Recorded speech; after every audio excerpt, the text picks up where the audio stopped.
Hello, ladies and gentlemen. It is once again that time of the week where we broadcast out of this station that truth with a capital T. This is the Hoodrat Strategist radio program, only on 89.1 FM WIDR Kalamazoo. And as always, the following thoughts, views, and opinions are not necessarily those of 89.1 FM WIDR Kalamazoo or Western Michigan University, no matter how dope or insightful they may be. If you're new to the show, this is a weekly program where we talk about news, local activism, dig underneath establishment's propaganda and get to the bedrock. And, basically call out the BS as we see it. So, well, a lot going on this week, and while the focus of this program is typically news stories and issues that are flying under people, folks' radar, I did want to briefly comment on this little standoff we've got going with North Korea. Now, this has been like the water cooler conversation of the last several days, and honestly, it caught me off guard in the sense that I don't follow a lot of mainstream media actively, and I think something people need to remember in the context of what's going on right now is, okay, what is the same and what is different? Now, there's always been a relationship with North Korea where they kind of posture and puff up, particularly, in correlation to the general tenor of relations that the American government is kicking out there. And as of right now,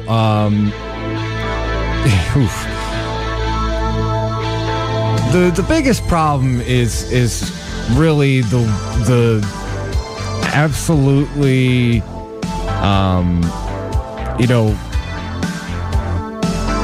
unfettered and crazy mind of our current commander-in-chief, who essentially conjured up this statement that a lot of people, it's very reminiscent to what Harry Truman said in warning to Japan for the dropping of the atomic bomb. And I'd be remiss if I didn't mention what's going on internationally right now is very auspicious, because we are right in the middle of the 72nd anniversary. Nagasaki was dropped 72 years ago today, and 3 days before that it was Hiroshima. And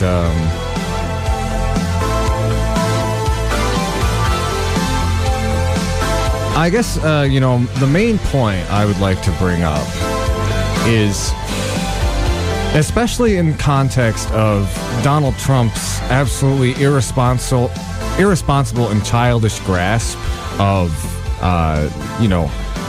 nuclear weapons, foreign policy, and mutually assured destruction. One has to keep in mind, there's been a lot of rhetoric about, how Kim Jong-un is a madman, and there's a distinction that needs to be made there. He's a very bad person, but there is a rational reason for him and his country's pursuit of nuclear weapons. And what it is, it's a defensive posture, and that you have. One must say there is something to it. I have not seen any regime, or at least I have not seen any regime come under the crosshairs of American military imperialism that already has nuclear faculties and capabilities. And I'll read a couple of quotes here. Bill Clinton's defense secretary, William Perry, this is Fox News back in April, basically said of Kim Jong-un that, they're ruthless, they're reckless, but they're not crazy. What's crazy? Well, probably invoking nuclear hellfire via a tweet. And who knows, a week from now, he might want to go have dinner with him again. Because keep in mind, he's alternately praised and threatened to nuclearly annihilate the North Korean leader, I suppose, depending on his mood. And, one can't be too wary, too.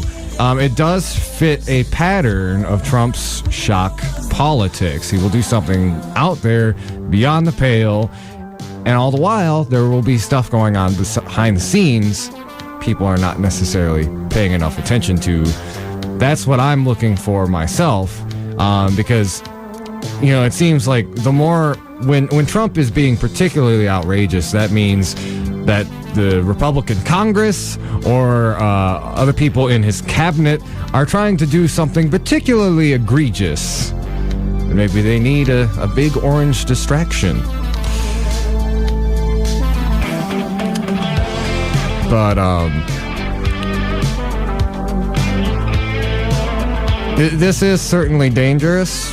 And, I'd say the best thing that can be done is, there are still some grown-ups in the room in Washington. If, a lot of campaigning has been done involving, like, calling your representatives. I speak in the context of resistance movements since Donald Trump came into office. If you feel it is important for us to avoid what would be a humanitarian disaster in the Korean Peninsula, then start making some phone calls. As much as scary as Trump's rhetoric is, he is also a bit of a cipher, and particularly in foreign policy matters, has shown he will defer to some of the military people in his cabinet, but at the same time, we've really got to watch what is going on very, very closely. But from my perspective and kind of knowing the history of North Korea, if we get into trouble, it's probably not going to be Kim Jong-un who escalates things. It's probably going to be our current president. Good luck doing the whole regime change thing on them. So, having discussed that a little bit, I wanted to talk a little bit about some important local news, kind of an update on what is going on with the Foundation for Excellence. They had a city commission meeting about it Monday night, and bring y'all up to speed if you haven't heard about it. And it is kind of dense to nutshell, but it is essentially a foundation that is going to fund/subsidize the city budget based on a philanthropic model. Right now, there's two primary donors, Bill Johnson, Bill Parfett. There have been some particular concerns with one of the donors, Bill Parfett, for some of his history and ties with, he was a former board member of Monsanto, former board member of MPI Research, which has had some accusations involving animal abuse. Also former chair of Rick Snyder's Political Action Committee. So for a lot of organizers and citizens in the community, this raised a lot of red flags. Now, I don't think anybody could accuse me of being like an insider. So when I say it's come a long way, I mean that very sincerely. There has been a protracted effort by the commission to, basically address a lot of these concerns. Because, of course, the idea being, if we're getting all of this money from these donors instead of some sort of tax on city residents, who's going to control the city? Now, how it breaks down, there's a program called Imagine Kalamazoo, which does a pretty robust job of creating these community engagement events, basically asking, how do you want this money spent? Now, I've criticized the commission for not publicizing certain meetings enough, but I think, to clarify, I was mostly speaking about the actual commission meetings where they're talking about the Kalamazoo Foundation for Excellence. Although, there's always room for improvement. And I think, there's still a lot of people who don't know about these Imagine Kalamazoo meetings. And now it's not to say that it's easy to do, that you can just, snap your fingers and half the city shows up to talk about what they want. But, the criticism that, I kind of lobbed at the commission was really entailed around that, improving that structure of outreach so that, we have a procedure and we can look and see, like, what isn't working, what could be improved on, how could we include people even better than we already are. And the way they're breaking the board down, there's going to be the executive board, which is going to be 2 commission members, the mayor, the city manager, and a citizen at large from the city of Kalamazoo. And the rest of the board is going to be made up of 9 citizens from Kalamazoo who represent a stakeholder constituency. So, there's an arts stakeholder, a faith-based stakeholder, business stakeholder. There's going to be 3 neighborhood stakeholders representing different Kalamazoo neighborhoods. So it's been going in the right direction, but there was something kind of worrisome about the other night, and I'll read a little bit from an article by Malachi Barrett, who reported on this. And this was about a motion deciding on whether or not these donors could put in restricted donations. Now, the idea is, when this foundation first started, what was said over and over again was no strings attached, no strings attached. However, it came to a point of debate about whether the commission should decide right now whether whether donations can be restricted. And by restricted, that means a potential donor, and most likely a wealthy interest inside the city, at least speaking in this context, is going to want that money for a specific program or something specifically on their agenda. And again, there's certain things that this money needs to be stipulated for. As Don Cooney said later, it has to be for either the aspirational programs that are in existence or, the general budget. And there's one other category. But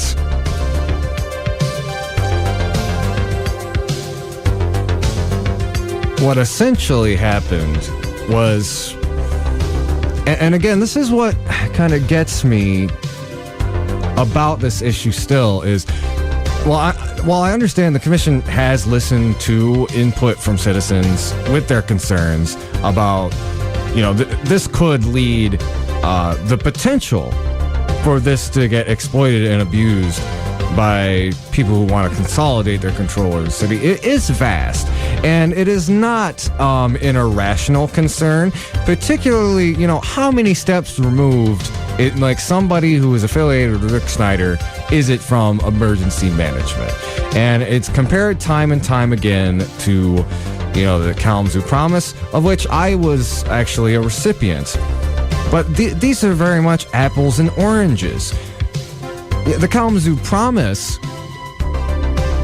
offers free tuition to college for graduates of our school system. But what's going on with the foundation is, yes, it is a good thing that this money is being offered up in order to finance the city and finance these aspirational projects. But, when those anonymous philanthropists came forward with the promise, that was for basically an optional road, a career path that, young people in this town could choose to make. They weren't saying, we're going to finance the budget of all the public schools in the city.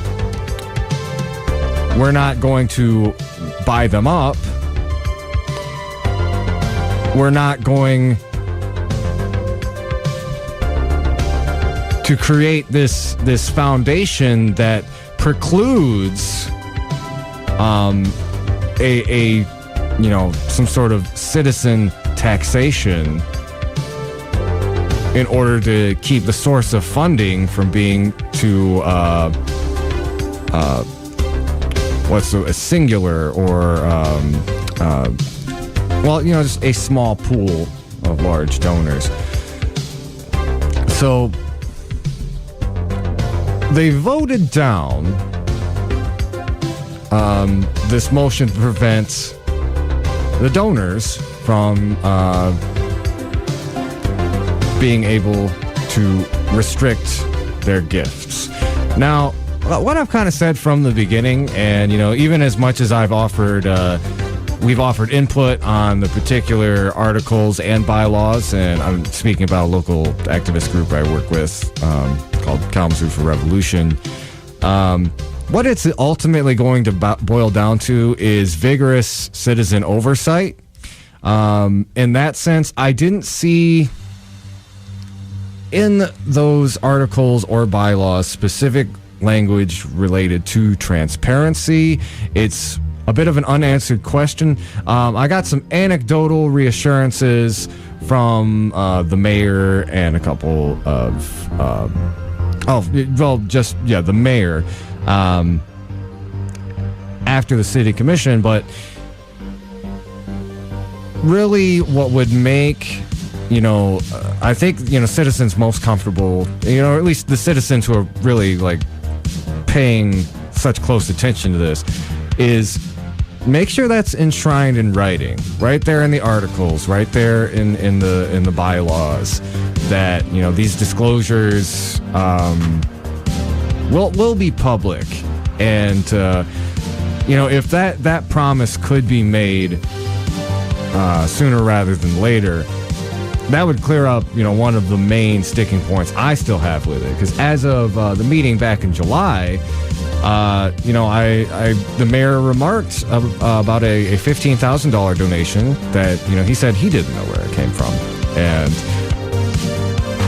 frankly, when we say the biggest issue we have with this foundation is making sure bad actors or bad money don't get involved in it and try to sway the foundation to a particular agenda. You can't be on the rail, or in the middle when it comes to this issue, because this is what is really going to keep if there is any chance for this foundation to really be citizen controlled, that transparency up front is fundamentally and adamantly important. That said, That said, Commission is on the right track, and so is the Imagine Kalamazoo program. Now, again, we'll always have to watch out for what is going on in this foundation. There are a lot of people there who mentioned having an innate trust of the donors or wanting to expedite the process. Now, a lot of people in this city, they have needs, and they could use this money. I'm certainly not blind to that, and I don't want to have this reputation as a kind of oblivious rebel rouser, but that money, as much as it is needed for these aspirational projects, and for including the intergenerational poverty measure that a lot of people, including particularly Don Cooney, has really been pushing. He's the vice mayor.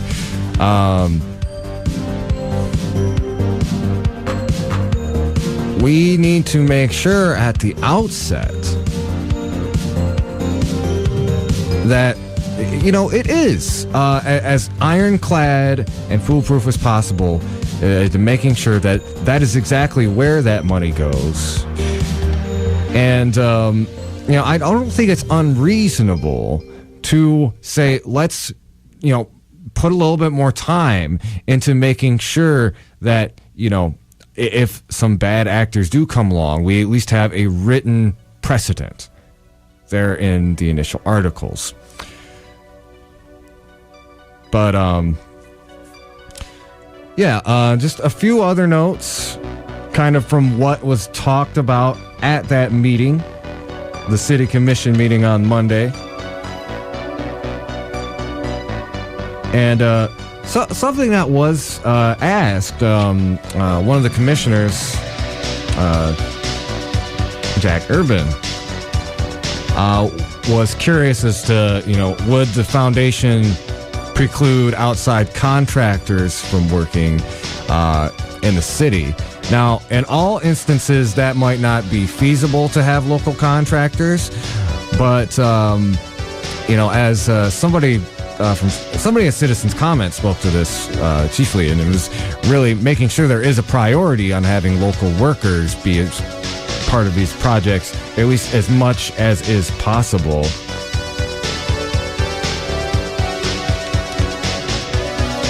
And also, something that I heard at the meeting that was disturbed me a little is some of the people on the commission who've been more gung-ho about this foundation dismissed this idea of endlessly pounding out hypotheticals. Well, those hypotheticals are very important. Again, it cannot be said enough how unusual this foundation is, how much control it could potentially give to a handful of very wealthy people to control the town.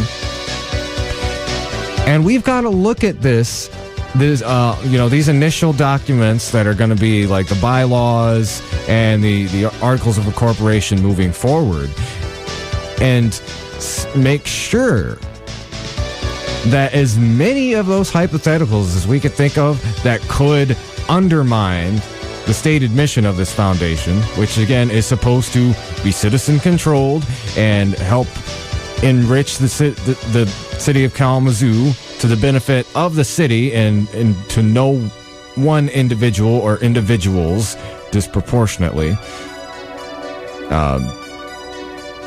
Well, I'm sorry, I kind of misspoke, because not disproportionately in the sense of, how, the programs that are being funded by the foundation, but particular donor interests and potential donor interests. So yeah, it's important to discuss those hypotheticals, and if it gets incorporated on the 21st, there, I'd say there's still some stuff that needs to be discussed, some stuff that needs to be put in there, but that conversation needs to continue, and that this foundation and the laws and the articles by which it exists, and just how it's going to function. These things need to be pounded out, perhaps by the foundation board that is going to be coming up. Because if we do not be mindful and be vigilant, there is a chance that someday down the road, some bad actor who wants to privatize the wrong thing is going to try to get in, worm their way into these bylaws somehow, some way, and change it to their advantage. And the better we can defend against that hypothetical situation now, the easier it'll be in the future to prevent that. All right, we're going to take a quick little break. You're listening to the Hoodrat Strategist radio program, only on 89.1 WIDR Kalamazoo, your only source for political revolution.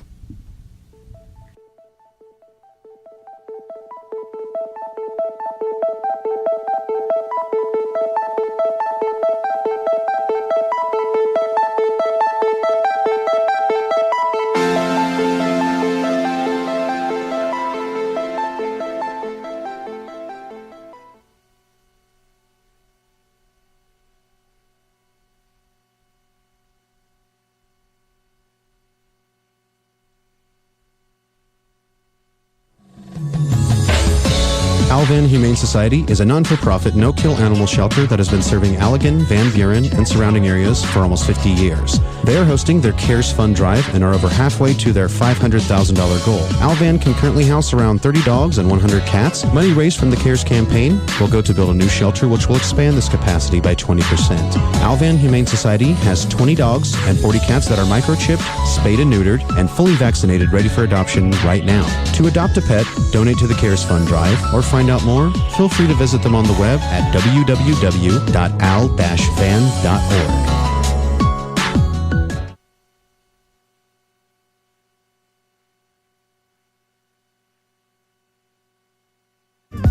Are you trying to get your local Kalamazoo business name out to the WMU and Greater Kalamazoo communities? Why not do so while supporting Radio Evolution through underwriting and donations? For more information, please visit widrfm.org.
Hello, ladies and gentlemen. We are back.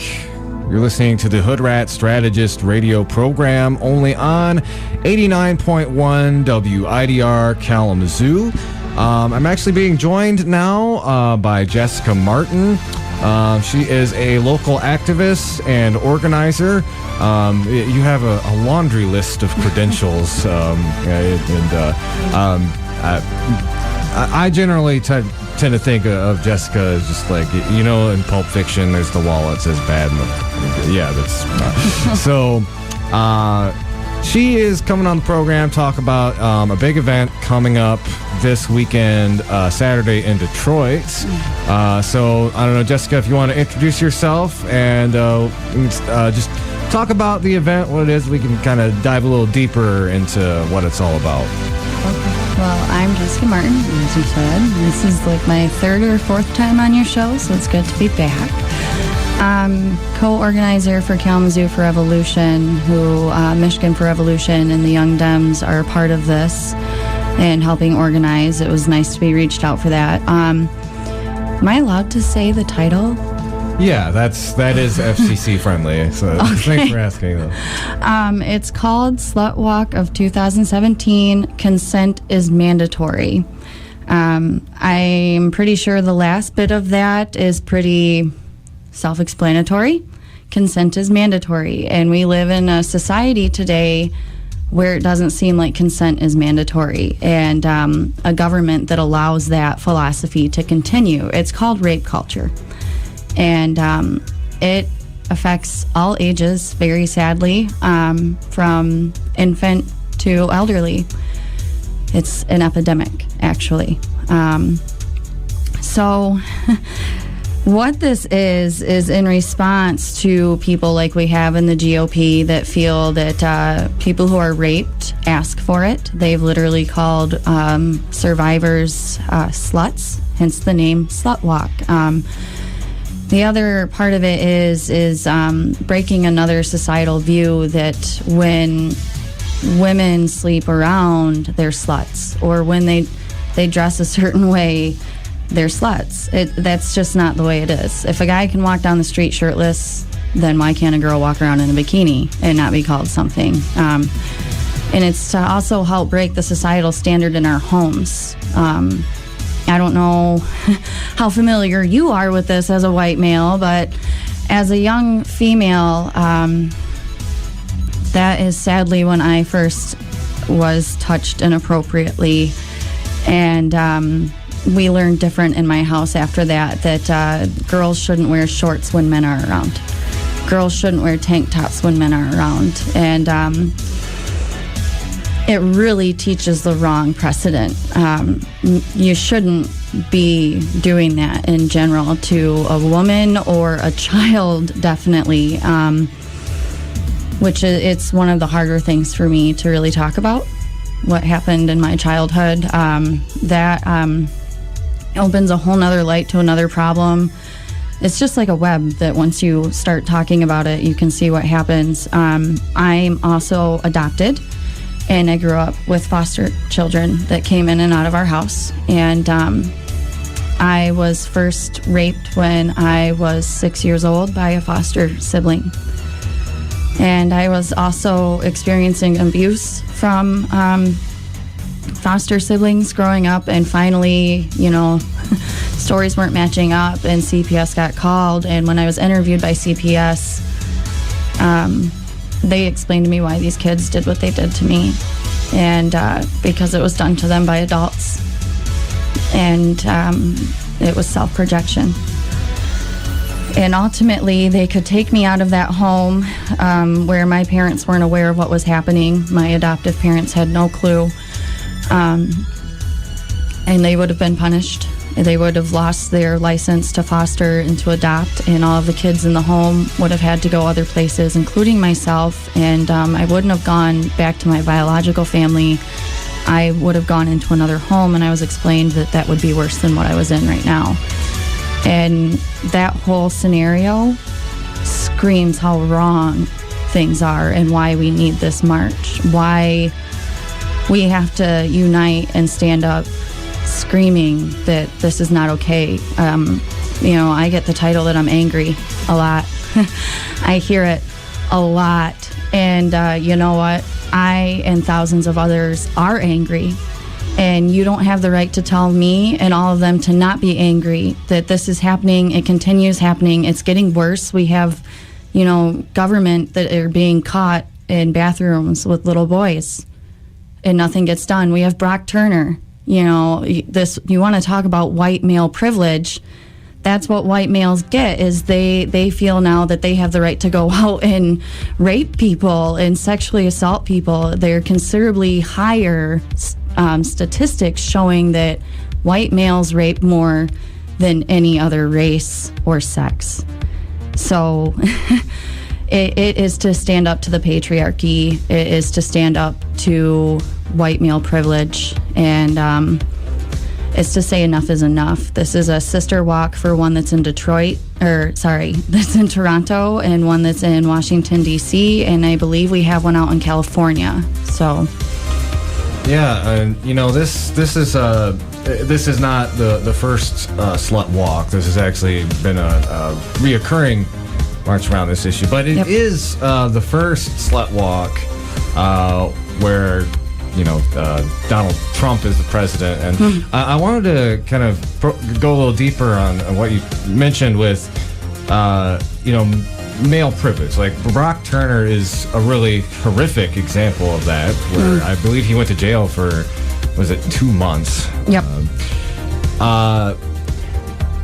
To what extent, do you feel like this really ties into those sort of issues with accountability?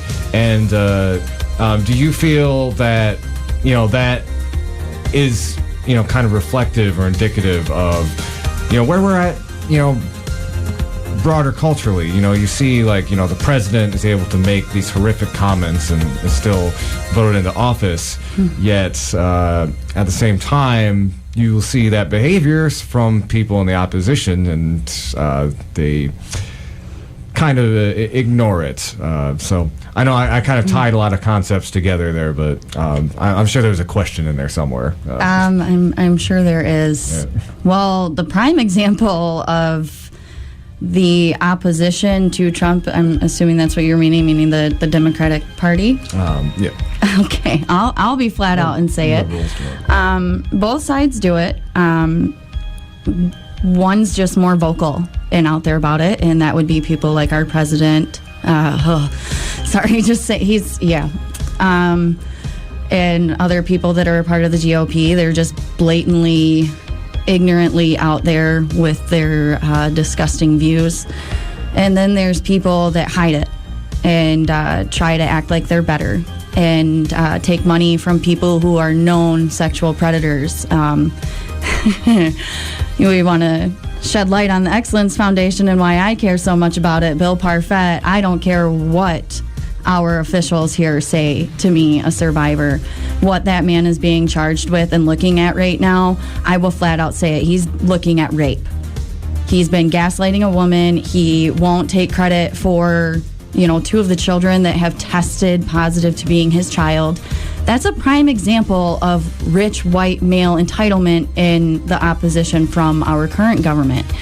And then Donald Trump himself, in the case that he was facing before he became president and all that stuff. There's a saying that the Democratic Party was using when that happened was, well, a case doesn't make it that far for a person that has that much money to... sorry, the phone distracted me. A case doesn't make it that far, and with a man that is that rich, that has that amount of title, without having some truth to it or major truth. And his case made it to the Supreme Court. Bill Parfett's is also getting there. It's gotten a little quiet since Kalamazoo for Revolution has been talking about this and trying to say this man is a dangerous man. And that's one of the prime reasons why I don't trust him to watch over our city and help have say. So that covers that for that part.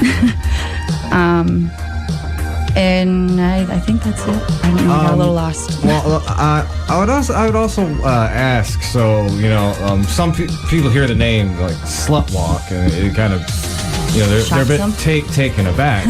Well, as somebody who's particularly been at the forefront of helping to organize it this year, could you explain a little further, like what is the kind of purpose of that message? How does that differ from, say, something like the Women's March? I'm not a slut. It's the Women's March was, to me, I went to Chicago, and it was inspiring. It was beautiful. And to me, it started this even more. It kind of gave fuel to a fire that already existed. But it was in response to the patriarchy fully taking over, which would be the administration of Donald Trump. That's the difference to me. This is a rally and march to not only address our government, but our society right now, on all sides, not just in response to the GOP. This is a epidemic that we're trying to wake people up to, that's separate from other issues, I guess. If we don't pull this to the side and put light on it on itself, then we aren't going to get anywhere. We aren't. This is a major issue that needs to be brought out on its own and not put in with just, we're going to protest Donald Trump. We're going to protest what they all are. This is literally what they've said to us. This is what they've said to victims. This is to end victim blaming. This is to end slut shaming, which is, so a girl has 2 boyfriends in 1 month. Or she decides to have more than one partner. Who cares? When the word slut takes anybody back. And being called that because you choose to live a different lifestyle, or not choose because you were raped, that takes you back even more than hearing the word being said with a rally. Hearing a grown man call myself and other people sluts for being raped is unacceptable. And it makes me even more angry, being that I have been fighting to heal.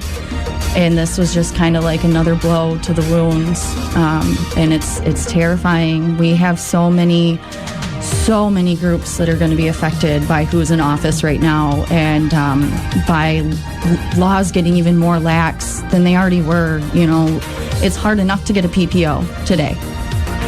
I've been trying to obtain one against my ex-husband, and as you know, he can still harass me even through mail right now. So I'm not a slut for that. People aren't a slut for wearing shorts that you think are too short, or wearing heels, for being a stripper, for being an escort. Our choice of life is our choice of life. And it's not just about women. LGBTQ are involved in this, and men, even though they're a minority that speaks up, they are actually truly affected by this. By speaking out on everything, I have actually had multiple males direct message me and thank me for speaking up and telling me their story of what's happened to them. So that is the supreme contrast to the Women's March. Is we aren't asking men to stand up for us right now. We're standing up for all of them too. They're more silenced now than they ever are, and that would be the difference between the Women's March and the slut walk, and the word slut being so in your face it's supposed to be. So. Well, I mean, it certainly, and it's an endemic issue that really, I think people have a profound amount of discomfort really tackling it with a degree of,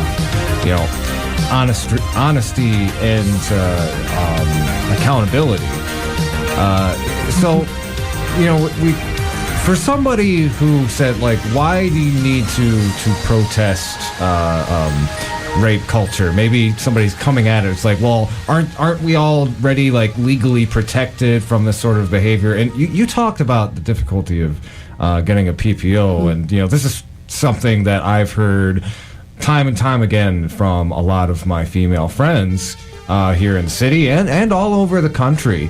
It just the actual like logistical difficulty when you find yourself in a situation of abuse. And I know you've had some experience with this yourself, but could you speak a little bit more to just kind of the failures of the system in addressing rape culture? The failures in the system are that we have people in the system that do this. So when you have the problem in the system, it's going to be hard to fix the problem. When you have such a privileged group running things like white males who, you know, they don't really experience it like we do, how are they supposed to be able to say what we need and how we're supposed to address things? And it's to hear the judge that denied me my PPO from other people, to hear that he is a sick F word, that he seems to somewhat get off on making survivors or victims come in and plead their case even more. That's where there's a systemic problem, where you know this exists and this person isn't being outed. It's called the bro code. It's called, you know, I love my friend and it sucks that my friend did this, but I don't want to go against my friend. Well, guess what? Your friend's a bad person, the judge is a bad person, and we as society have a responsibility that we aren't doing, and that's standing up and not voting for these people. That's when we hear it happening, outing it, you know, not living in fear of losing a friend. I personally don't want to be around someone that does that or call them my friend. You know, in my situation currently, there are people that know what happened. They witnessed him put his hands on me, and they still hang out with him and encourage his narcissistic behaviors. And they're afraid of him getting angry and afraid of him lashing out and hurting himself, or these people get really mean sometimes when you finally confront them. I don't know if you've ever confronted somebody that is like this, but yes. So ultimately, to fix the systemic problem, we have to fix the fears in society of standing up to a bad person, of saying you did something wrong, not encouraging victim blaming by saying that I pushed him to do what he did to me. I was raised that no matter what somebody does, you should be conscious enough to not lay your hands on them for more than self-defense. So when you teach girls that, and then you teach boys opposite, you have a problem. It's more than just our government and system. We have to change at a root, which would be our community and our families, and teaching boys that, she's not a sex object. You know, just because she has boobs doesn't give you the right to go up and grab them or to snap her bra, or, and if she turns around and slaps you for it, you deserved it. You did. You have no right to go up and harass somebody. You need to teach them that. And we aren't teaching our children they don't have the right to do this. In fact, I often see it laughed at and hear the phrase, boys will be boys. Girls will be girls. She's overreacting. She's being sensitive. He's just a boy. When do we stop that? And the answer to that is when we do, then this cycle starts to stop. We start to raise respectable children that want to be respected. We raise individuals who demand to be treated better. And once you do that, the worst goes away. And that's what we have to do. We have to confront our fears. We have to talk about the uncomfortable things. We can't laugh at things that make us uncomfortable and that make us scared. We have to take it on. It's a responsibility for all of us. And that's what this rally is really for, is to get the community to start changing. Again, you can vote people in and out, but until your community changes, nothing in the community is going to really change, which means rape will still occur. which means eventually somebody's going to get into office again that shouldn't be into office, that, doesn't protect people, that doesn't do the right thing. This is a problem that needs to be confronted from a societal standpoint and from a home standpoint, and then onto our government. Oh yeah, I would definitely agree, and I've been spoiler alert, I am one of those white dudes, and I certainly have a lot of privilege in my day-to-day life. There's something that I really think about, in my own history of I study a lot of history of oppression towards marginalized groups, and I always do try to hold out that there's some hope, that there's progress being made. Looking on kind of the bright side of some of these recent struggles. So with, for example, Black Lives Matter. I really think before that movement emerged and there was all this footage out there were a lot of people in this country who just did not understand that this was going on at such a rampant fashion. Now, where do you think, in the context of this movement to take, make this so this is not an invisible issue? Do you think there's been progress made in the last couple of years, and inside of that?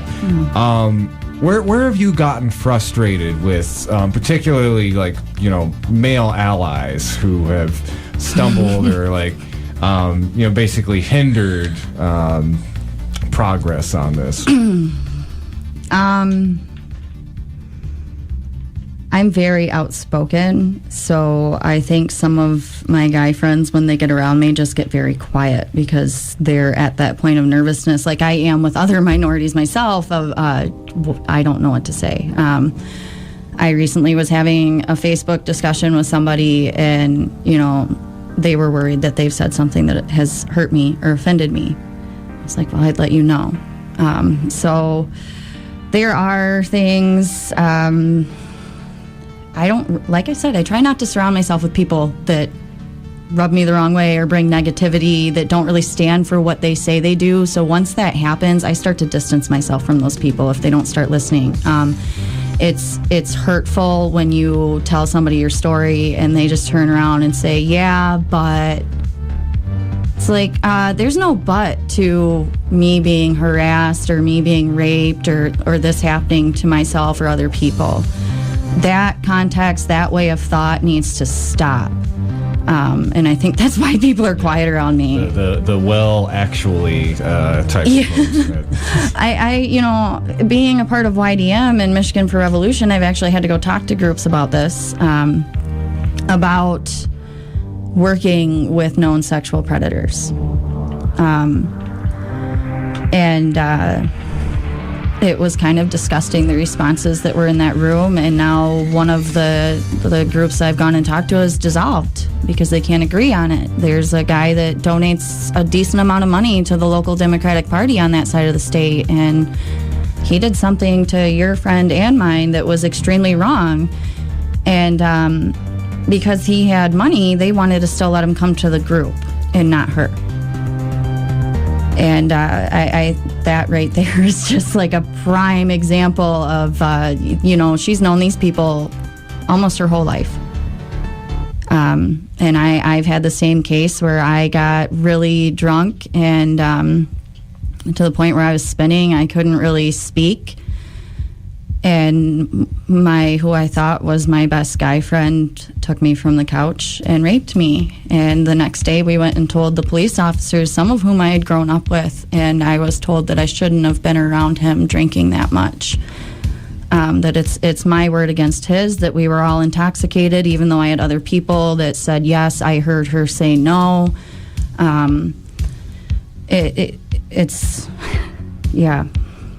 It's really hard for that. And then on to the second part of the question. Well, where have particularly male allies or accomplices? Where have you had frustrations with them, like as an organizer, as an activist, particularly around this issue? The bro code. Yeah, I can't. I've touched on it so many times already on this show. This is my main frustration. Well, my buddy got drunk and put his hands on his woman once, but, he hasn't done it since. And the other parts of activism is where you try to speak up about things as a female and about your experiences, what you've actually gone through. And then somebody feels the need, usually a male, to speak on what you just spoke on and say how you feel and say what you should do and kind of restructure what you were talking about. So I'm going to cut you off. Are you talking about... Oh, I think you're talking about mansplaining. I think I am. I just mansplained. Yes. Okay. That's the joke. Okay. I am. Mansplaining.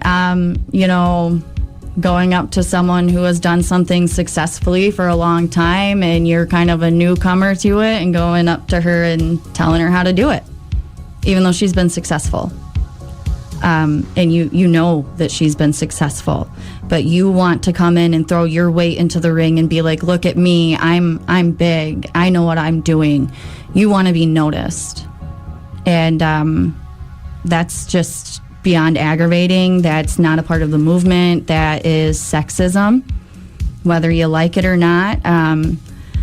I think anyone getting into activism and politics that is male needs to take sensitivity courses. And those would actually include being treated how we get treated.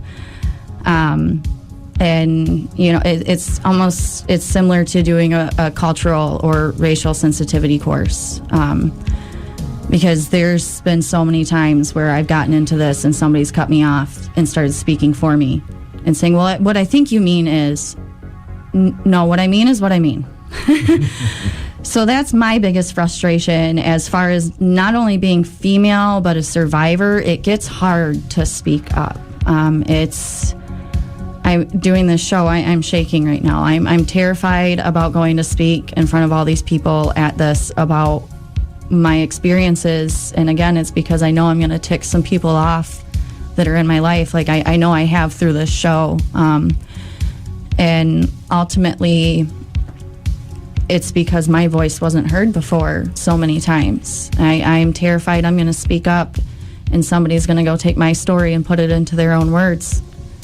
And that's not okay. Or not only that, but take credit for the work that I've done just by being present. That's happened so many times, being a female in this realm. And I know so many others, we get together and we don't talk about, our little love stories. As activists and politicians, we talk about, man, I did this today and this guy decided to come up and just take the project over. That happens way too much. Y'all lefties are sitting here saying you're with us, but then as soon as we start rising, it's kind of like you want to take the torch and say, I did this. That's saviorism. And women have been around for a long time and being treated like we're second-class citizens for a long time, and yet we rise. We don't deserve that treatment. So that's where my biggest frustration is right now, is just literally white male saviorism and the inability to share the torch. Oh, yeah. I mean, I would... I don't know if we've talked about this too extensively on the show before, but there's this brilliant article from a colleague of mine. I'll put it up, and it's basically why white male activists really need to listen or really take a back seat in a lot of these movements now, because the future, just colloquially, it's not going to belong to white dudes. So, particularly in my work, I try to help all of the fantastic, badass, non-white and non-male people that I can. You do a good job. Well, thank you. I hope I don't mansplain too much or anything. So, Let's. I know there's a couple of different components of the rally. Yep. You're taking donations right now. Yes. Could you talk a little bit about that? Yes. It's not cash donation. We are asking that you donate feminine hygiene items, or if you want, you can, to the LGBTQ community, whatever that homeless or low income would need that experience this stuff. We'd appreciate those donations. But as far as feminine hygiene items go, we are asking for things like tampons, pads. Cover your ears, kids. It's going to get a little... feminine care wipes, and not only, the one thing we would really appreciate, because it is so eco-friendly and easy to do, is called a cup. You can look that up. I don't need to describe on the radio what a cup is. Well, I mean, this is a college station. You can say anything as long as it doesn't. We're talking about periods.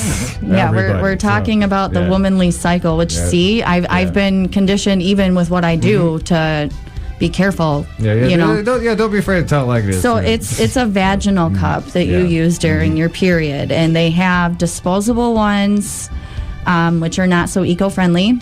And I'm not really sure if the plastics are BPA free and all that jazz, but they do have reusable ones that are BPA free and all that jazz. So the other thing that we're asking is for organic pads, tampons, non-toxic items. Another thing about this is educating people about what women actually go through, and feminine care is toxic.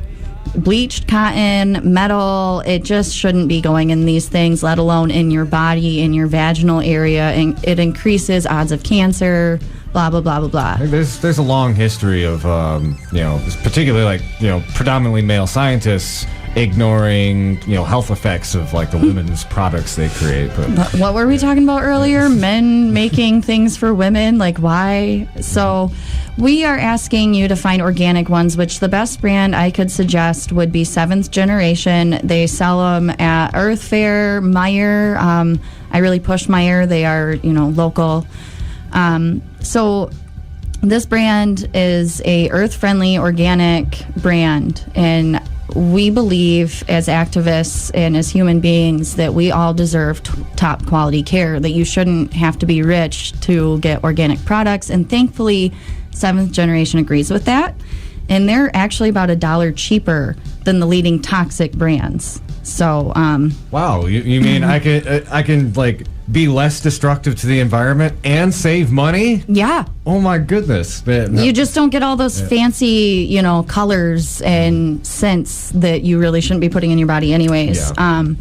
And some women complain that it's not a plastic applicator, but if you go look up plastic and what's happening to our oceans, we should just get rid of it. So that's what we are asking for, is predominantly organic. If you just have an extra box of tampons in your house and you think you aren't going to need it for a while, then donate it.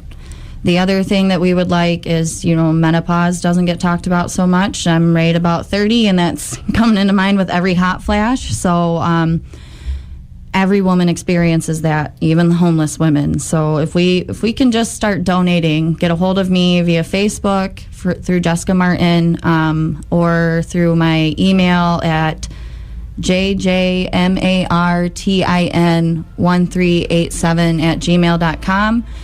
I'm taking the last of the donations at 8:15 in the morning on Saturday. I will be leaving for Detroit at 9 a.m. And of course, people are more than welcome to come. So those are the donations we're asking for.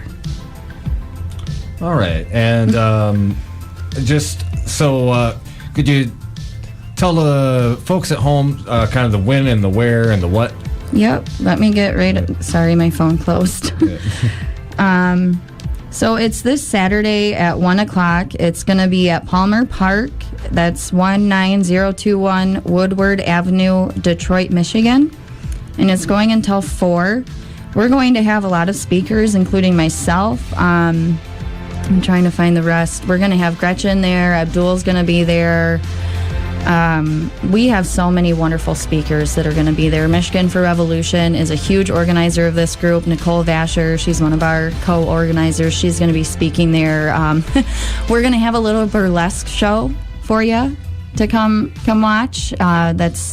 We're touching all the areas we can. We're also going to be having chalking sidewalk with messages, and it's themed. We have 3 different themes. So you can do cosplay, because cosplay doesn't mean consent. Finding out myself through getting into that, more and more people think they have the right to just say inappropriate comments. We're asking people to come do yoga and work out. And again, doing yoga for some reason makes people think that they have the right to think that, oh, hey, you're so flexible, come get in my bed. And then the other one is the Handmaiden. There's going to be extra bonnets there. I'm not sure about red capes. And then we're doing the Pussy Riot theme also, which would be holes cut out in ski masks and dressed all punked out. Our favorite Russian punk bands. Yeah. Yes. So I myself am choosing cosplay. It's going to be a good time. Like you said, the whole positivity thing is we want to show all of us that we're riling together and we're doing this together and we're making a huge difference. So there's going to be serious talk, but we're going to have music, we're going to have dancing, and of course we're going to have a march. So, oh, fantastic. And so people who are looking to go, do you know, because I work with Jessica, actually, but do we know, is there anybody kind of helping people get out there to Detroit? Or? That's been the hardest part is we've been reaching out. I have the F-Bomb up in Grand Rapids. One of my friends that I made, Bryn, she's been trying to help find buses. So have I, and there hasn't been a reliable or an affordable bus that we could find. We both have reached out to Planned Parenthood and to the Y, and due to just being really busy, Planned Parenthood's going through a lot, and shifts in employment, it seems that they can't really help us. So we're asking for people to carpool. If you're able to help us get a bus, please let me know. Again, I have no money to pay you back. So this activism is all from my heart and many others. We got last minute costs that came at us, so we really can't afford to rent a bus ourselves. And if people are willing to carpool, should they get a hold of you or your organizing page, or what would be the best way to do that? Myself, or like I said, the F-Bomb is organizing rides for Grand Rapids. So if you know anyone in the Grand Rapids area that wants to go, the F-Bomb's looking for people to also help. And I do believe her name would be Bryn Perkins, BrynPerkins. And then myself that you can reach out to. There's not really anybody else in the area helping organize this, so yeah. All right. Well, I don't want to keep you too much longer, Jessica. I really appreciate you coming on the show to talk about that very important rally and march coming up this weekend. Again, I haven't seen, quite enough mainstream press about it. So it's, again, one of the things we try to do on our show, shed a spotlight on things that really are not being discussed, and also for coming in and just having such an honest discussion. And, thank you for, pulling your personal story out of that. I'd want to really put a fine point on that. It's not very easy for most people to do. No, and it's sad that we have to do that to get society to be like, hey, these laws should be in place. But, we do what we got to do. The last point that I want to make is that you have been helping me in Kalamazoo develop something, and I just want to put out there, we are going to be doing rallies. We're going to be doing stuff to help Kalamazoo locally, and I would like to encourage all of you who are listening or are going to listen, get out and start doing something about this besides coming to the march. That's the biggest thing, is we are trying to have this as a kickoff for a movement for people to start causing true change at their local levels. So keep an eye out in the future. All right.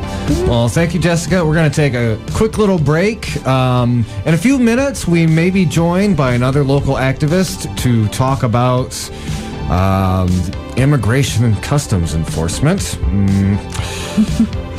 Keep your dial locked. This is the Hoodrat Strategist radio program, only on 89.1 WIDR Kalamazoo, your only source for political revolution.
I hated the Colonel with his wee beady eyes and that smug look on his face. Oh, you're gonna buy my chicken. Oh. 89.1 FM, WIDR.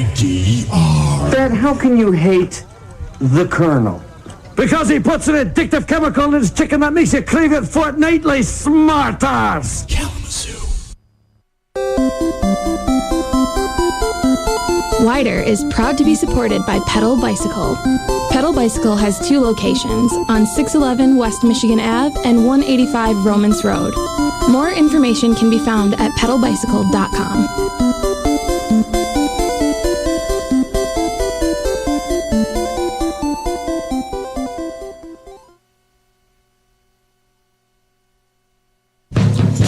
Hey all you Galaxy Groovers, it is my bag to tell you about WIDR's hippest show where we go to the Go-Go Club on Twisted Go-Go, hosted by me, Napoleon Solo. Join me every Monday afternoon from 5 to 7 p.m. where I play go-go music that inspired and came from the go-go music scene, and all points in between. 6 decades of rock and roll for all you hipsters and swingers out there. Every Monday on Kalamazoo's grooviest radio spot, WIDR Kalamazoo, baby.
Hello, ladies and gentlemen.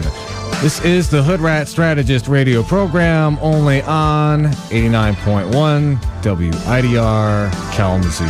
So, I wanted to take a minute to talk about this story that I heard on Democracy Now! And it is about gentrification in Detroit. And, you know, Detroit's got a long history of, you know, neglect and outright abuse of its low-income constituents. And what's been going on in recent years, people talk a lot about the revitalization of Detroit. Well, revitalized to whom? So the main downtown area is getting a lot of business investment, and a lot of surface changes are happening.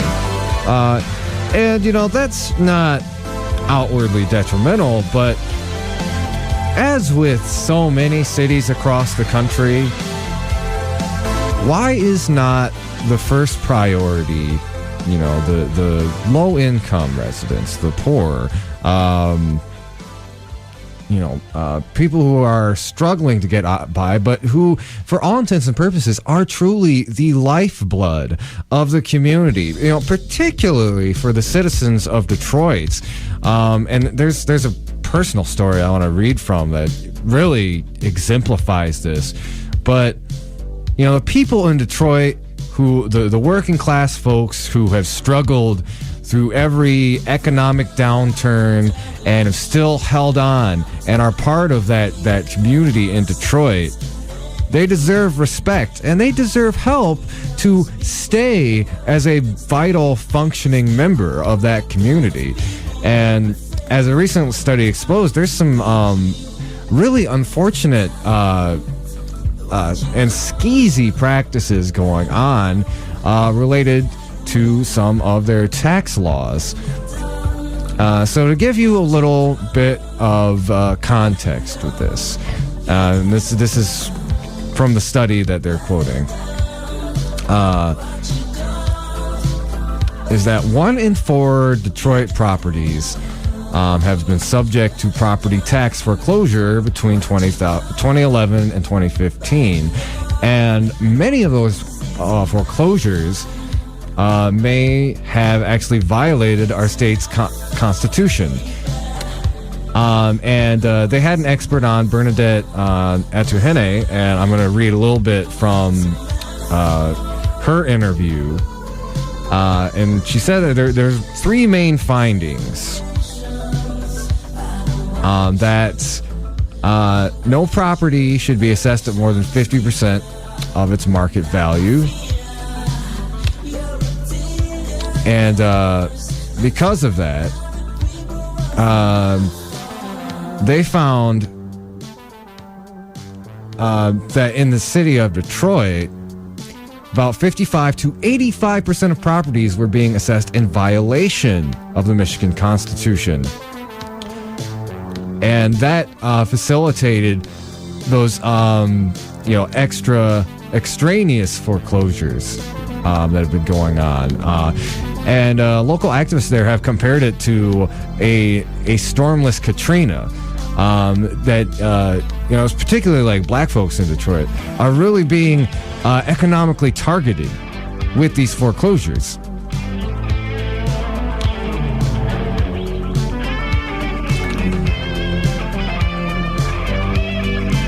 And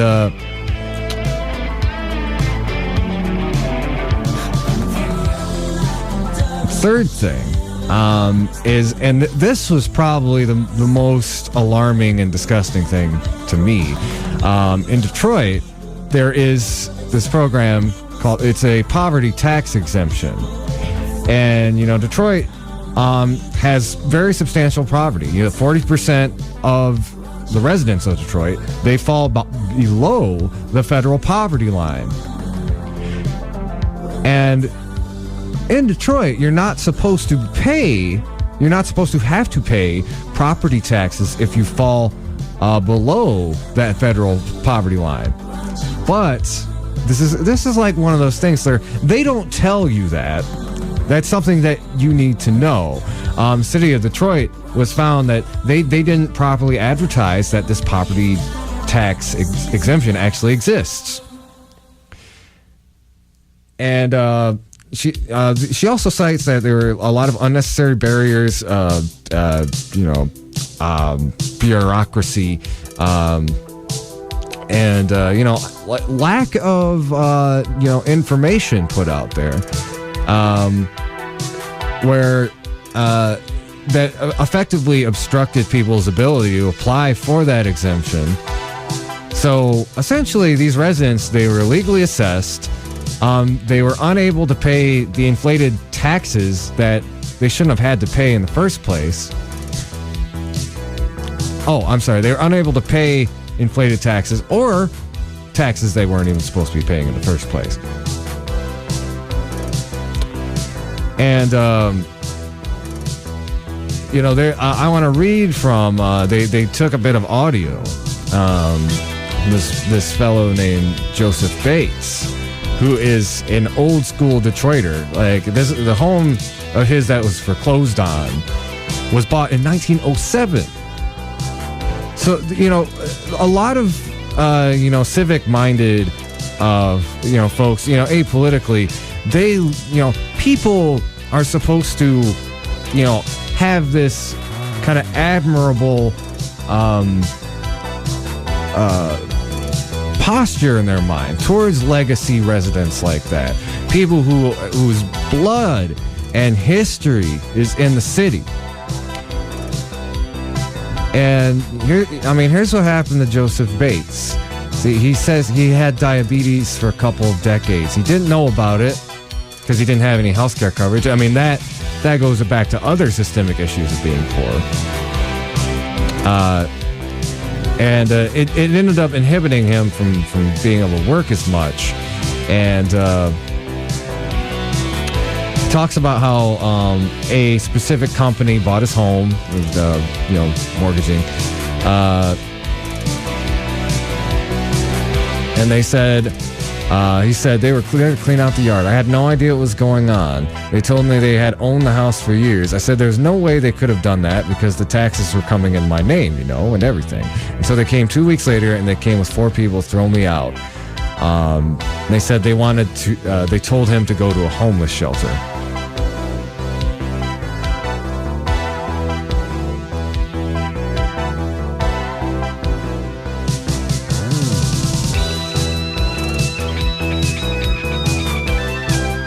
So, what we have here is, just another example of, where is a city's priorities? And, we started the hour talking about the Excellence Foundation. And, that's why it's very important to talk about these issues. Who is going to benefit and who is going to be abused or exploited? And, stories like this, they get out there, and then now, there are activists, there are people in Detroit who can focus on this. They got something tangible to say. This has to stop. And, that's what we need to really consider, with issues like this. Is who actually benefits? We were in a somewhat unrelated story, but there was a city meeting last night about the vacant property on 116 West Cedar Street, and one of the things that I heard that was very good. Was most of the people in these work groups, something I kept hearing again and again was affordable housing, affordable housing, affordable housing. There's not enough affordable housing downtown or in the rest of the city in general. But, something that came up time and time again was the idea of have businesses on the first level, but above that, have apartments for people who traditionally cannot afford housing in the downtown area, or who otherwise have problems supporting themselves and finding a place to live. I mean, as we all know, a minimum wage is not enough to actually live just about everywhere in the United States of America, including Kalamazoo, Michigan. So, there's a little bit of kind of a local comparison there in where the actual priorities of citizens are. And I imagine it's not that much different than Detroit. And we need to help our brothers and sisters on the east side of the state because, again, this is a disgusting moral problem. In the greater scheme of things, we've literally got enough empty houses in this country for every homeless person. But it is this economic system that disproportionately punishes people for economic hardship that creates situations like this where Joseph Bates has to be kicked out of his family home of just about 110 years, 1907.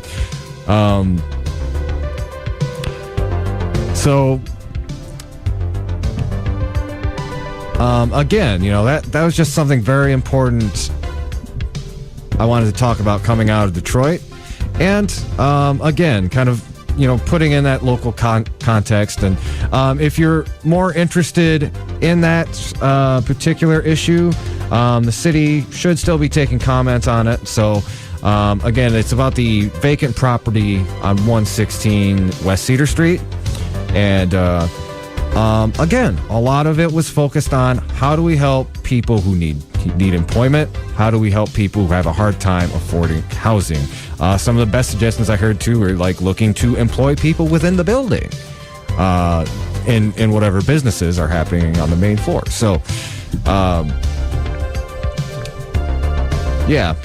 my best wishes to the people of Detroit, and I hope that this particular smudge of BS keeps getting called out, and that they do not have to suffer under the fear of constant and, as this article points out, illegal amoral foreclosure. So we're going to take a quick little break.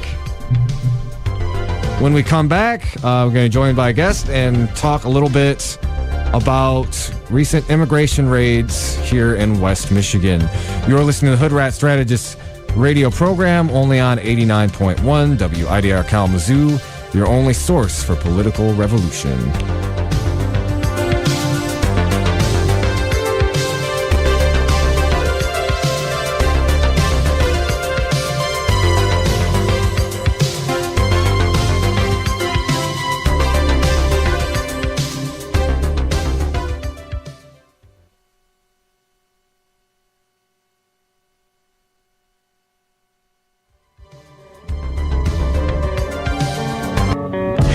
Be apparent, but hunger is a rather prominent issue amongst the student body of Western.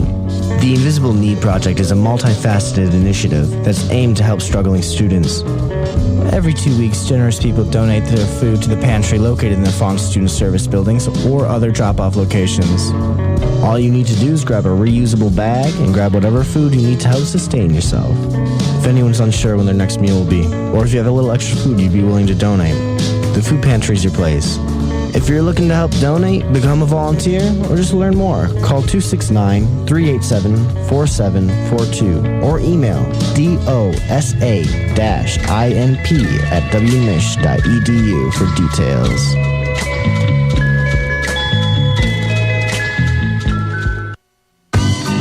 This is an open slot in the wider clock and could be filled with an underwriting announcement for your local Kalamazoo business. For more information, please visit widerfm.org and head to the support page.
Hello, ladies and gentlemen. We are back. This is the Hoodrat Strategist radio program, only on 89.1 WIDR Kalamazoo.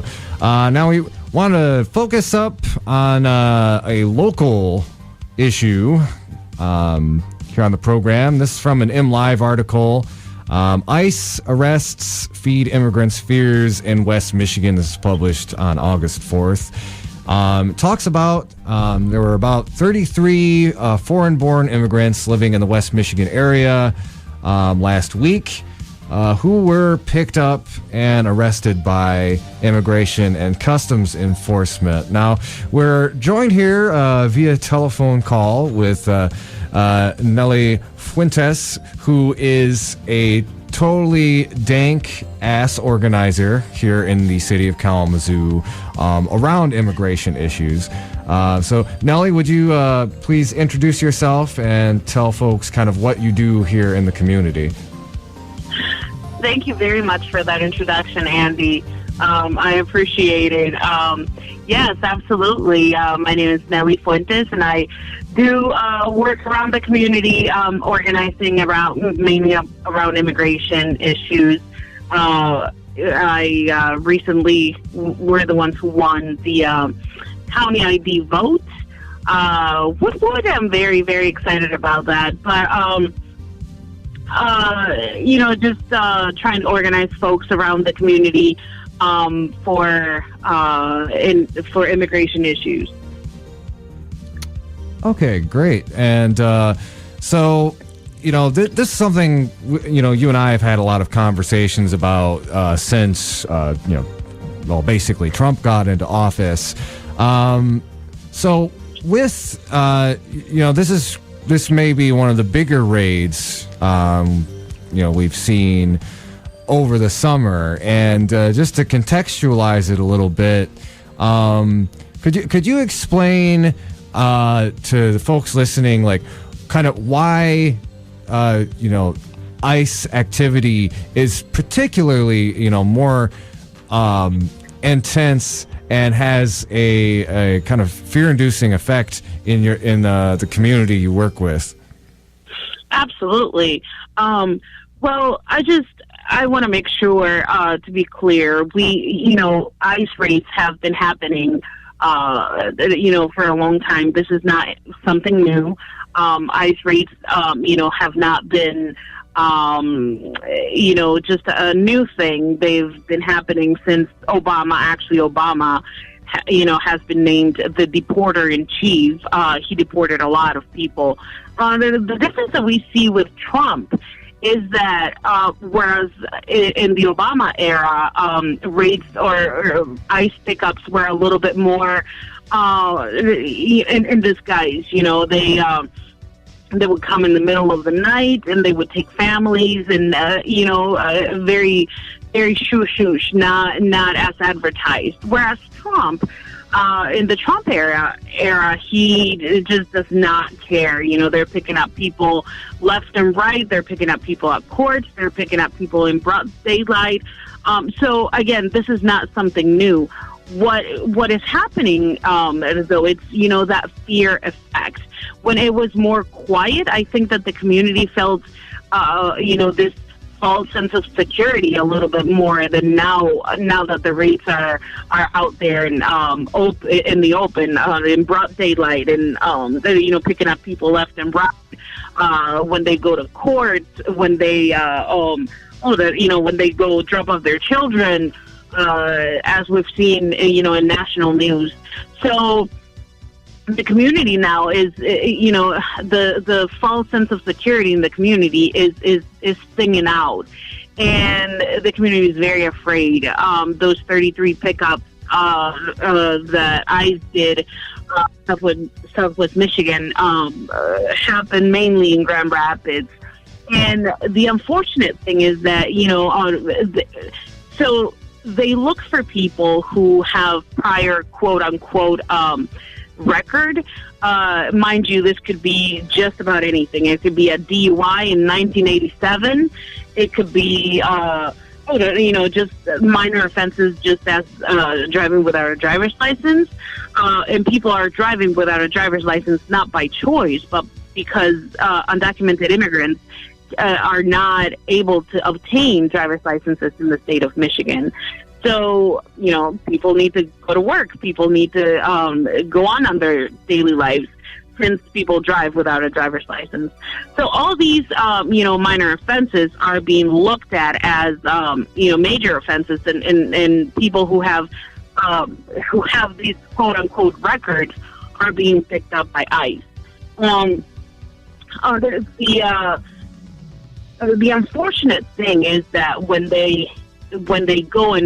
ICE goes and makes these pickups, there are families in the house who might not even be related to the person who they are looking for, but they might be undocumented as well. So they get picked up on the way, and I find that terribly unjust. Our immigration system is absolutely unjust. There is no line. I hear this over and over. Why isn't our immigration system? Why don't they come legally? We want them here if they come legally. Well, let me tell you something. There is no line.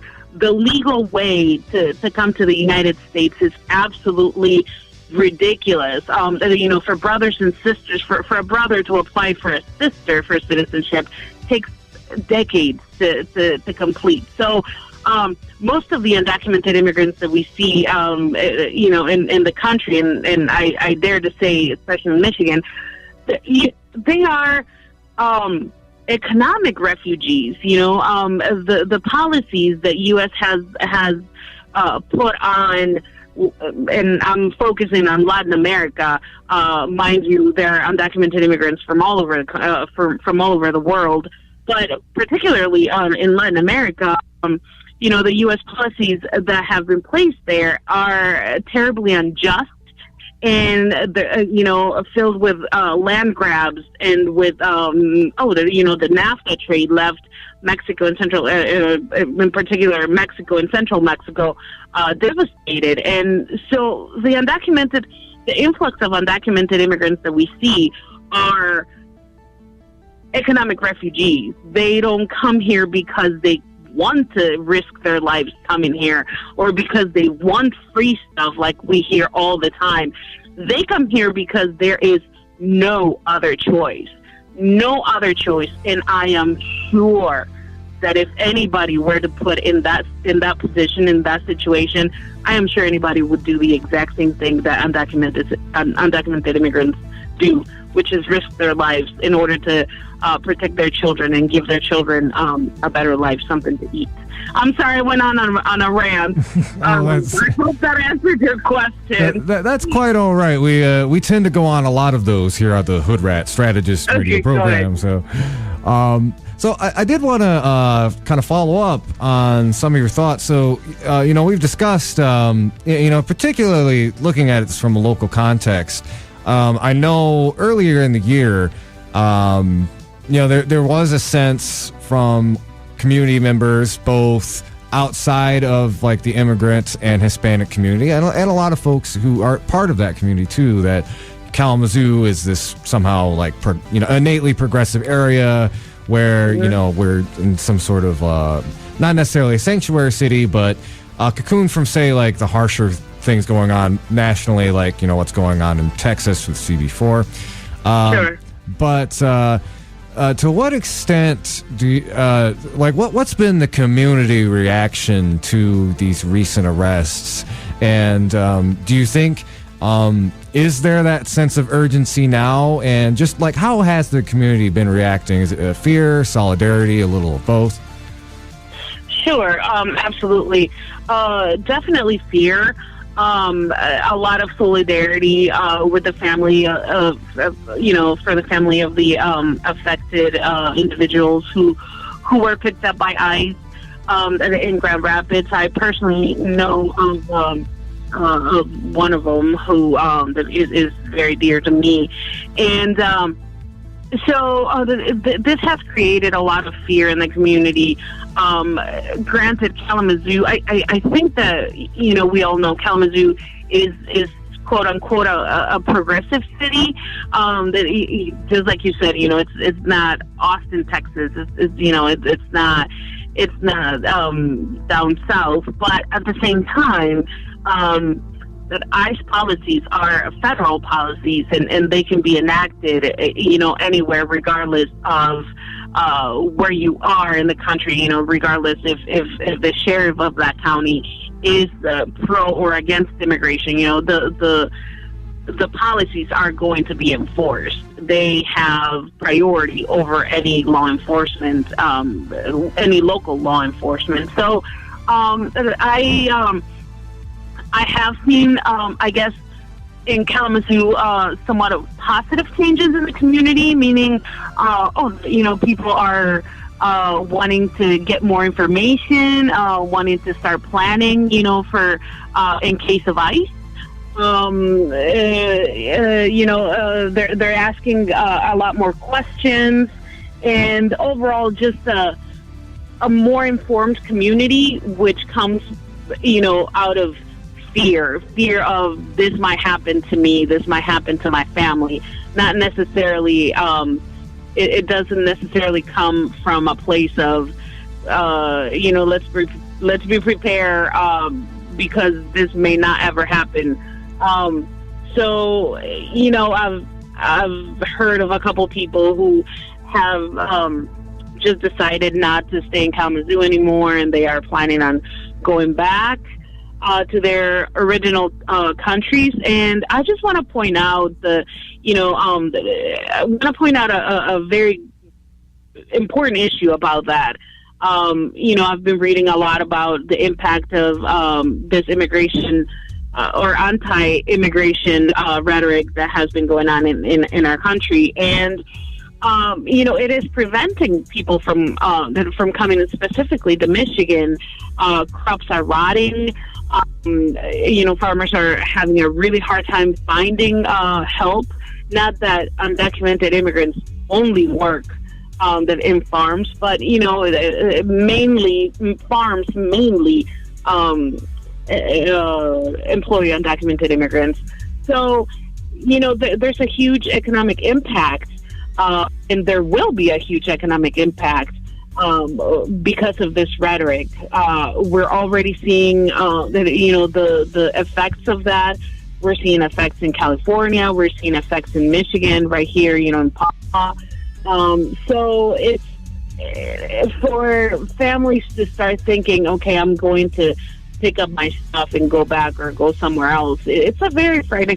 It should frighten people who are so anti-immigrant or anti-undocumented immigration, because I don't know that you are willing to pay $20 a pound of blueberries. I'm sure not. I'm not willing to do that. So, yeah, I hope that answers your question. Oh, yeah, and I think a lot of people do drastically underestimate the extent to which our agricultural industries here in Southwest Michigan really do rely on undocumented immigrants. You know, speaking towards that a little bit, you know, when we talk about economic consequences, you know, in your experience as an organizer, is this something that has been raised to you by it sounds like you've talked to like some of these farmers and business owners, but to what extent do you can those groups be kind of you know, outspoken allies, or do they have to kind of sit in the dark, as it were, to avoid potential consequences from the federal level? See, that's a very interesting question that you ask, Andy, because it is a catch-22. And I don't, you know, I'm generalizing here. I'm not saying that farmers, they all act the same, or I'm not saying that farmers, they all have the same standards or they all think the same. But what I see around, in the farms around Kalamazoo, now, mind you, I have not personally spoken to any of them, but I used to work at a farm, so I'm judging from that standpoint.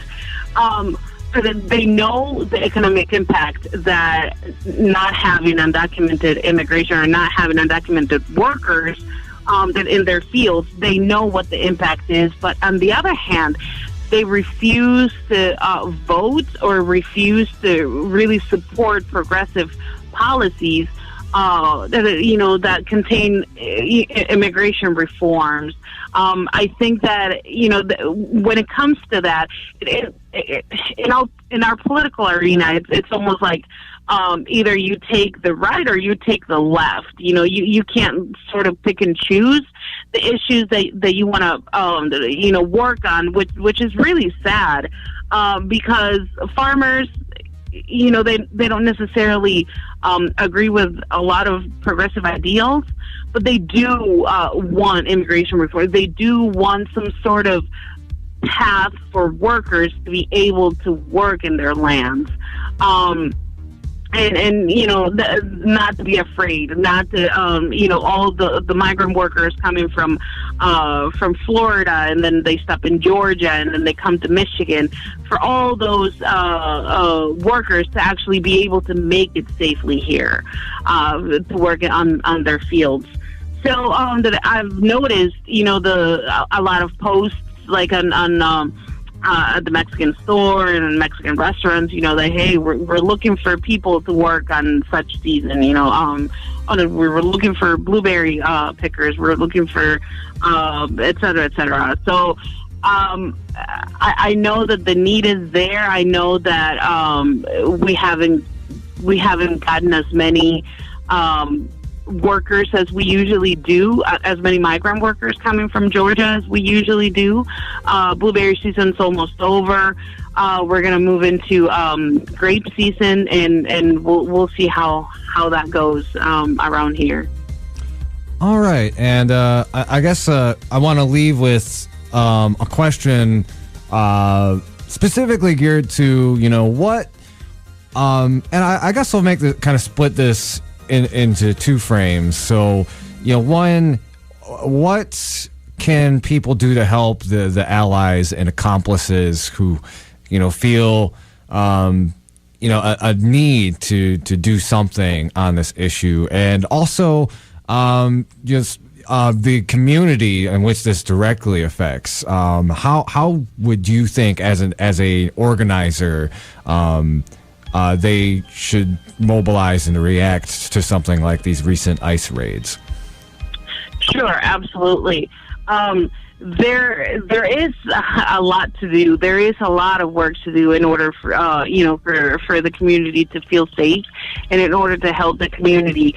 Ultimately, of course, we want to be able to provide for our people the opportunity to become American citizens, with all the rights and responsibilities that comes with, and that is a long fight, and that is the fight that we are currently fighting. So there are many tiers to what can be done, it depends on how committed you are to helping the immigrant community, and the way I see it is, if you truly want to help the immigrant community, the undocumented community, it's right now it's almost like an all or nothing game. I think that I speaking from my organizing experience, from the things that I'm organizing around, that right now it's we're tired of the DACA program is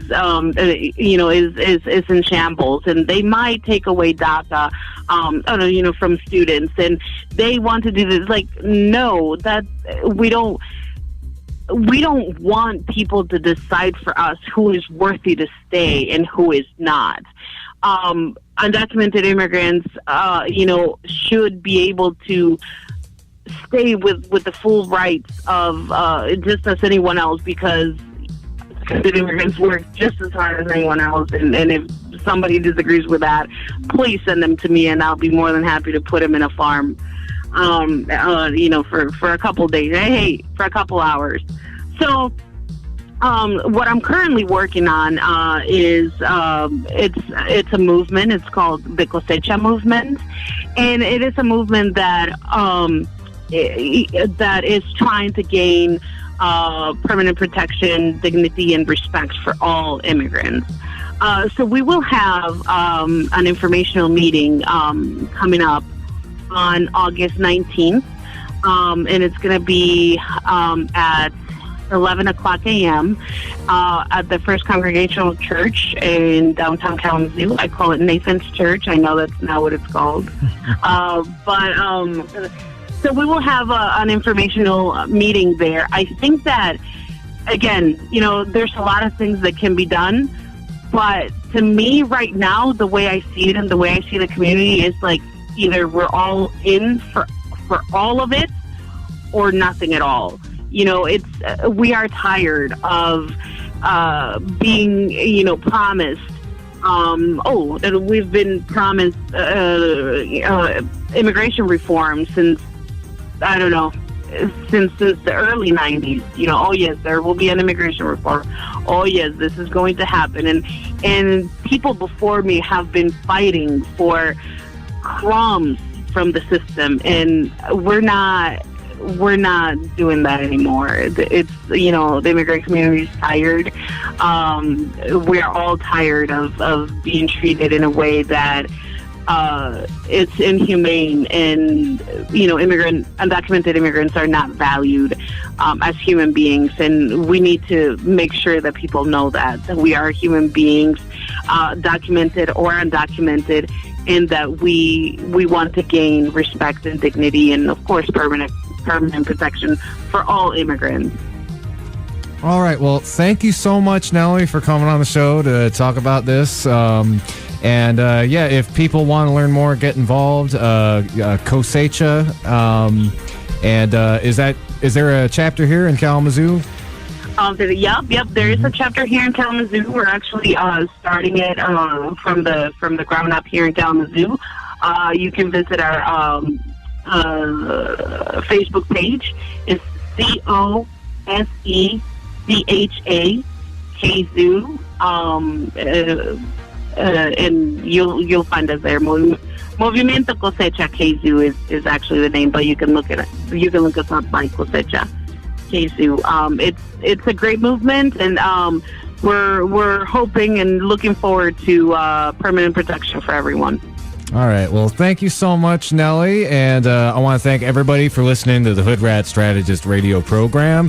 Again, we do this show every Wednesday from 5 to 7, calling out the establishment on its BS. If you ever have an activist event or issue that you would like to come on the show and talk about, please hit us up. We have a Facebook page for the Hoodrat Strategist radio program, and you can always contact us through there. Anyway, all y'all, have a good night and keep fighting for that revolution solution.